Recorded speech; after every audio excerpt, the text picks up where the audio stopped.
Olá, bom dia a todos que terão acesso a esse vídeo, mais um projeto do Contrário Clube de Pacaembu, juntamente com a Secretaria Municipal de Saúde e a Família Contrária de Pacaembu. Hoje o tema será tratado sobre a poliomielite, que outubro é o mês de combate à erradicação da poliomielite, não só no Brasil, mas no mundo inteiro, e hoje estaremos fazendo a entrevista com o Dr. Nestor Amarílio. Doutor, te passo a palavra agora para poder discorrer um pouco sobre o seu currículo e darmos início às perguntas, às dúvidas que forem surgindo no decorrer desse bate-papo. Olá, Murilo, obrigado pelo espaço, né? Muito contente aí em poder participar desse evento aí tão importante, né? Uma parceria entre a família Rotária de Pacaembu e a Secretaria Municipal de Saúde. Bom, eu sou médico pediatra, eu formei na Faculdade de Medicina de Ribeirão Preto, da USP, em 1990, fiz minha residência em pediatria geral, né? Aí depois acabei fixando residência aqui em Assis. Na época havia necessidade, a prefeitura estava contratando pediatra, o Hospital Regional de Assis também recém-inaugurado está precisando de pediatra. Aí eu vim para cá com esses convites de serviço público, né? E logo assim, nos primeiros meses de 1995, eu já fui convidado a entrar no Rotary Clube de Assis do Vale, né? Então tomei posse em 95, estou até hoje. Então, sou pediatra, ainda trabalho no município, ainda mantenho meu vínculo municipal, fazendo pediatria básica, em unidade básica de saúde. Continuo contratado no Hospital Regional de Assis, onde eu sou intensivista infantil, né? Sou da equipe da UTI neonatal, faço consultório e, como rotariano, né? Fui presidente do clube 2 vezes, fui governador assistente 2 vezes e no ano passado, né, no ano 2021, eu fui governador distrital. Okay. Então, vamos dar início agora à primeira parte da entrevista, que é com o Dr. Nestor. Doutor, a primeira pergunta que surge, assim, porque assim, a poliomielite é conhecida, mas pouco se fala entre a população, especialmente a população mais de baixa renda, entre a população pública em si, que tem acesso à unidade básica de saúde também, né? Então, o que é poliomielite e como ela se manifesta? Bom, então a poliomielite, realmente, acho que a palavra, o termo poliomielite é um termo muito pouco usado pela população leiga, né? Mas muita gente conhece a paralisia infantil, né? Principalmente pessoas de mais idade que conviveram com a doença que está erradicada no nosso país há vários anos, e nós vamos conversar sobre isso, né? Mas o termo paralisia infantil ele é mais comum. Então, o que é, então, a poliomielite? Bom, a poliomielite, se a gente for pegar um livro de pediatria geral, ela vai estar no capítulo das paralisias agudas flácidas, que quer dizer assim, o nome já diz, quer dizer, então, você tem uma paralisia, o músculo fica paralisado de uma maneira aguda, de uma hora para outra, e flácida, fica aquele músculo mole, que não tem tônus, que não consegue se contrair, tá? E por que acontece isso? Porque o poliovírus, né, o vírus da polio, ele acomete os nervos que saem da nossa medula, da nossa espinha, usando um termo também mais popular, né? Então, como ele acomete como ele dá uma neurite periférica, quer dizer, inflama o nervo da periferia, o nervo que está chegando no músculo,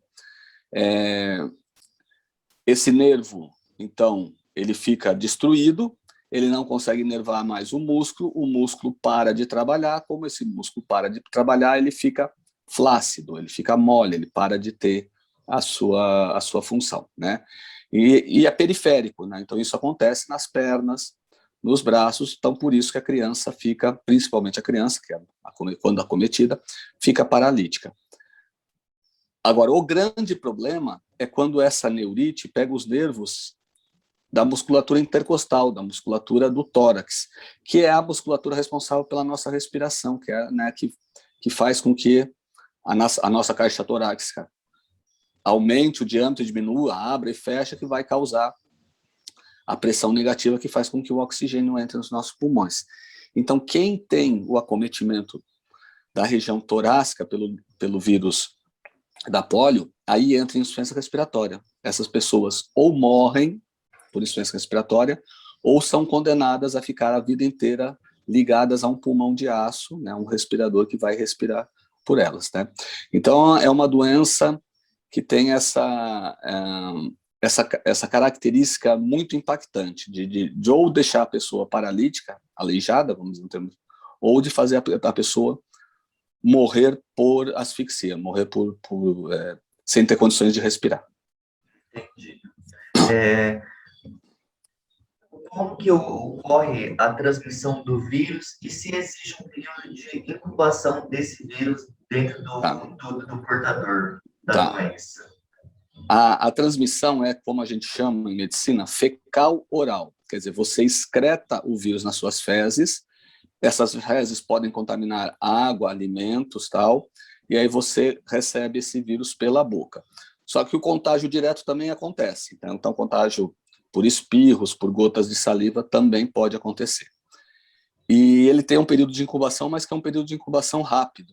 Né? Das viroses, eu acredito que é um dos vírus que tem um período de incubação mais rápido. De 2 a 5 dias, ele já manifesta os sintomas quando ocorre a infecção. Entendi. O doutor citou antes, né, sobre a erradicação e tudo mais. Então, assim, a poliomielite, ela tem tratamento, mas esse tratamento, ele, digamos assim, ocorre em fases separadas? Não, a poliomielite não tem tratamento. Não existe um antibiótico, né, um antiviral, um anti-inflamatório. A partir do momento que você pegou a doença, 2 saídas, né? Ou você contrai a doença, ou a sua imunidade segura a doença. Não é todo mundo que pega o vírus que desenvolve a doença. A maioria das pessoas fica com o vírus incubado sem ter sintomas, que são aquilo que a gente chama de portador são, que são essas pessoas que acabam contaminando. Então assim, o tratamento é 100% preventivo. O tratamento é a vacina. A partir do momento que você tem a vacina, você cria anticorpos e você bloqueia caso você pegue o vírus. Você não desenvolve a doença. Então, não existe tratamento para a polio, assim como diversas doenças virais. O tratamento é a prevenção. Ótima informação. Doutor, então, o senhor já respondeu agora para a próxima pergunta, que é sobre a prevenção da poliomielite, que é feita pela vacinação, né? A prevenção são 2. Primeira seria a melhoria das condições sanitárias. Como é uma doença de transmissão fecal-oral, se nós tivermos uma comunidade com um sistema de esgoto e água adequado, a chance da transmissão do vírus já é menor. Então, primeiro, assim, você trata o ambiente e o indivíduo, a prevenção individual é feita através da vacina. Entendi. O doutor, como médico de saúde pública, pode falar abertamente sobre isso também, se ocorre uma variação de município para município também, mas fora esse período, essa campanha de vacinação que existe na poliomielite, existem outros períodos que pode ocorrer a vacina ou só durante a campanha que os municípios fazem? Não. O que acontece? Nós temos um calendário vacinal oficial do Ministério da Saúde. Aliás, essa é uma das coisas que o Brasil sempre fez muito bem, né? Essa é uma das coisas pelo qual o Brasil é elogiado em nível de Organização Mundial de Saúde. O nosso calendário vacinal, a nossa estrutura vacinal no país inteiro é muito boa, tá? Então, as crianças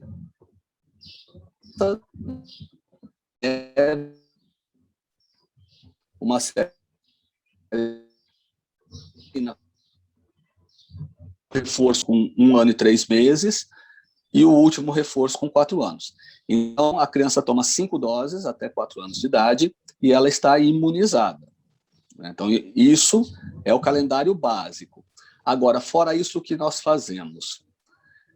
Para pegarmos alguma falha de calendário vacinal E para que nós tenhamos uma grande quantidade de vírus vacinal circulando ao mesmo tempo, nós fazemos a campanha de vacinação.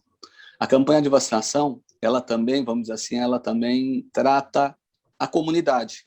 Porque se a grande maioria das crianças receber a vacina no mesmo dia, no mesmo período, você, né, há de contar comigo que elas todas vão eliminar esse vírus vacinal, que vai competir com o vírus selvagem, que é o vírus causador de doença, naquela comunidade no mesmo tempo. Então, vou usar um termo para tentar, que não é certo, não é médico, mas assim, existe, entre aspas, uma contaminação do bem. Né? Então você contamina aquela comunidade com o vírus vacinal, e aí o vírus selvagem não consegue entrar nessa comunidade. Então, por isso que é importante as duas coisas. Você fazer o tratamento individualizado, na época correta, para que essa criança desenvolva os seus anticorpos adequadamente, né? E de tempos em tempos você faz uma campanha para fazer aí sim o tratamento da comunidade. Entendi. Quantas doses de vacina é preciso receber para estar, digamos assim, imune à poliomielite? Então, hoje a gente prega 5 doses de vacina, né? Sim. Assim, os estudos mostram que com as 3 primeiras doses, dos 2, 4, 6 meses, já tem uma quantidade boa de anticorpos e tal. Mas, por isso que as outras 2 doses a gente considera reforço, né? Mas mesmo assim, então, a gente faz o reforço com 1 ano e 3 meses, com 15 meses e depois com 4 anos, tá? Então, são 5 doses o esquema ideal. Entendido. Doutor, há alguma contraindicação em relação à vacina? Olha, as contraindicações são às vezes pontuais, né? Como assim, você está tomando uma medicação, a criança está com febre, então você acaba adiando, tá? Contraindicação geral, crianças que já estão com algum quadro, que já tem algum quadro crônico, tal, a gente acaba analisando. Mas aí, então, deixa eu te falar já, colocar uma questão técnica aí, vamos dizer assim, que nós temos 2 doses de vacina, 2 tipos diferentes de vacina, né? A vacina Salk, que foi criada pelo médico, né, pelo Dr. Salk, que ela é injetável, né? E ela é com o vírus morto. E a vacina Sabin, que é a mais famosa, a gotinha, criada pelo pesquisador Albert Sabin, que é com vírus atenuado apenas, né? Então, assim, crianças que têm algum tipo de doença crônica, a gente dá preferência para tomar a vacina Salk, que é com o vírus morto. Crianças sem problema nenhum podem tomar qualquer uma das 2. Entendi. Doutor, como que procede a vacinação via oral em crianças que apresentam algum quadro clínico especial, ou seja, alguma comorbidade que não dê para fazer a vacinação oral? Então, é isso que eu te falei, a gente tem que analisar caso a caso, né? Então, quando a gente vê que é uma criança que está muito debilitada, que tem algum problema já muscular, neurológico, alguma coisa assim, nós podemos pensar em utilizar a vacina Salk nessa criança, mesmo na campanha, tá? Mas é uma exceção, Normalmente a campanha é universal mesmo. Entendi. Quando tem. Tá. Doutor, após a vacinação, qual é o tempo de imunização para começar a ter a imunização da vacina? Como aquilo que eu te falei, como a contaminação, quando desenvolve sintomas da doença, ela é muito rápida, e por ser uma doença, uma inoculação em trato digestivo, que isso é absorvido, e aí começa a produção de anticorpos, não há uma data precisa, mas é um mecanismo rápido, né? E a nossa imunologia mesmo fala que a gente tem uma memória imunológica, né? Então, você dá a primeira dose, você demora um pouco mais de tempo para fazer o anticorpo. Quando você dá a segunda dose, já existe uma memória. Então, os anticorpos que essa segunda dose dá são mais rápidos, o terceiro assim, né? Então, não existe um prazo certo, né? Não existe uma data matemática que você pode falar isso. mas depois da terceira dose a gente sabe que as crianças estão bem protegidas. Entendi. Doutor, as perguntas aqui, elas se encerram, a gente passa para a segunda fase, mas, assim, gostaria de agradecer o grande leito de informações que o doutor trouxe para todos que irão assistir esse vídeo, as populações leigas, as populações de atendimento básico, que não têm conhecimento também, que é uma grande dificuldade que a maioria tem em relação a ter esse conhecimento sobre o que é a poliomielite, mais conhecida, como o doutor falou, como a paralisia infantil. Agora, o doutor médico em unidades básicas, médico de saúde pública, gostaria que o doutor deixasse um recado, um incentivo para as vacinações a respeito da poliomielite. Murilo, me permita até abrir um pouquinho mais isso daí. Lógico, nós estamos falando de pólio, nós estamos no mês de combate na semana, né, do combate à pólio, que é a prioridade número 1 do Rotary Internacional, nós dois rotarianos. Então, mas assim, toda vacina é importante. Toda doença infecto-contagiosa que tem vacina, que é prevenida por vacina, deve ser estimulada. Então, eu sou um ferrenho defensor da vacina e nós estamos numa época de grande preocupação no Brasil, porque os nossos índices vacinais caíram muito, tá? Assisti uma palestra outro dia com uma professora lá de São Paulo, de saúde pública, assim, e todo mundo estarrecido, porque a BCG, que é uma vacina que você dá no hospital quando a criança nasce, está apenas com 80% de cobertura, que era uma vacina para estar com 100%. E as outras nem se fala. Então, sarampo, o Brasil já teve o certificado de erradicação de sarampo. Perdeu. E perdeu por quê? Perdeu porque não conseguiu manter níveis altos de cobertura vacinal. Tá? Então, é isso. Assim, o pedido é para que todo mundo leve seus filhos ao posto de saúde, faça um controle de peso, de altura, faça aquela consulta de rotina, como a gente fala sempre, mas sempre atento à carteirinha dos seus filhos, não deixar a vacina atrasar. Já falei, volto a falar, o calendário vacinal do Brasil é um calendário excelente. Se nós seguirmos apenas aquele calendário, as crianças já estão muito bem protegidas e imunizadas contra uma série de doenças. Então, o meu recado final é esse: vacine. Siga a carteira de vacinação, siga as orientações do pediatra e das funcionárias da sala de vacinação do posto de saúde da sua cidade, porque é muito importante isso para mantermos doenças infecto-contagiosas fora da nossa comunidade. Vacinar é um ato de amor para o seu filho e para a comunidade em que você vive. Ótimo. Doutor Nestor, em nome do Rotaract, em nome de toda a família Rotary, em nome da Secretaria Municipal de Saúde, gostaria de agradecer de ter a oportunidade de ter ouvido e estar passando essas informações adiante a respeito. Essa ressalva importante também que o senhor deu ao final dessa primeira etapa do nosso bate-papo é de grande valor, de grande estima também, fazer esse alerte aos reforços de outras vacinas, não só em relação à poliomielite, mas as demais, somente agradecimento pela disponibilidade que o doutor teve, pelas informações que o doutor teve, e que será de grande estímulo para quem irá ter acesso ao vídeo, para quem irá assistir o vídeo, e para nós, da família Rotária de Pacaembu e da Secretaria Municipal de Saúde da cidade de Pacaembu.